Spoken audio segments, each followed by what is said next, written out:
അപ്പൊ hello to Rex here. അപ്പൊ ഇന്നത്തെ ലാൻഡിങ്ങിൽ തന്നെ ഒരു 1v4 എടുക്കുന്നുണ്ട്. നൈസാണ്. ഒരു ടീമാണെന്നൊന്നും എനിക്കറിയില്ല. ഒരു ലൈവ് ഉള്ളവനെ കിട്ടുന്നുണ്ട്. അവന്റെ ക്ലിപ്പ് ഞാൻ ആഡ് ചെയ്യുന്നില്ല, കാരണം അത്ര വലിയ ഓളമായിട്ടൊന്നും എനിക്ക് തോന്നുന്നില്ല. എന്തായാലും സൂപ്പർ അടിയാണ്. എൻ്റെ ഒരു AK എസ്റ്റോളിക്കും കിട്ടും. അതിന് മുമ്പ് ചെറിയൊരു നേടി സിറ്റുവേഷൻ ഉണ്ട്, കണ്ടു നോക്ക്. അപ്പൊ ഫ്രണ്ട് ഒരു സ്ക്വാഡ് കിടന്ന് വന്നടി. അത് ആ സ്റ്റെയറിന്റെ താഴെയാണ്. ഇങ്ങനെ 2 ഇടി കൊടുത്താൽ നേട് വീഴുമെന്ന് ഉറപ്പാണ്. അത് നിങ്ങളൊന്ന് ട്രൈ നോക്കുക. എൻ്റെ പുതിയ ട്രിക്കാണ്. എന്തായാലും നേടങ്ങ് ഇട്ടു.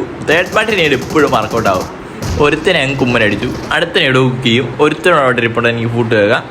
നൈസായിട്ട് അത് വിടും, അവനെയും കിട്ടും. അപ്പോൾ നൈസായിട്ട് തേർഡ് പാർട്ടി അടിക്കാൻ ആദ്യം നിങ്ങളുടെ കയ്യിലുള്ള യൂട്ടിലിറ്റീസ് ഒക്കെ യൂസ് ചെയ്യാൻ നോക്കുക. അതായത് നേട് മോളേക്ക് ഇട്ട് പുഷ് ചെയ്യുക. അപ്പോൾ നമുക്ക് നേരെ ആ സിറ്റുവേഷനിലോട്ട് വരണം. നമ്മുടെ 1v4 ആദ്യം പറഞ്ഞ് അപ്പോൾ വന്ന് ലാൻഡായി SLK AK എടുത്തു. ലെവൽ 3 ഒരു ബാഗ് എടുത്ത് നേരെ പോയി ദേ നടക്കുന്ന ലൈവ് അവനെ അടിച്ചങ്ങ് കിട്ടും.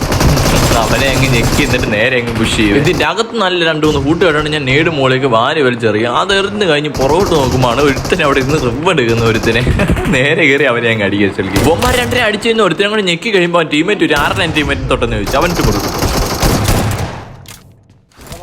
അവനെ ഞെക്കി കഴിഞ്ഞ് നേരെ നേടും പോളിയും വലിച്ചെടുത്ത് നോക്കുമ്പോൾ ഒരുത്തൻ അവിടെ ഇരുന്ന് ഫൂട്ട് അടിക്കുന്നത്. നേരെ കയറി അവൻ്റെ എന്തോ ഷോട്ട് ഗൺ റീലോഡ് ചെയ്യുന്നുണ്ടായിരുന്നു. ഒന്നും നോക്കിയില്ല, കയറി അടിച്ചു. അപ്പോൾ ആ ഗെയിം ഷോട്ട് ഇഷ്ടപ്പെട്ടാൽ സബ് ചെയ്യാൻ മറക്കില്ല. അപ്പം വീഡിയോ അത്രേ ഉള്ളൂ. അപ്പം നാളത്തെ എടുക്കണം. ഓക്കെടാ.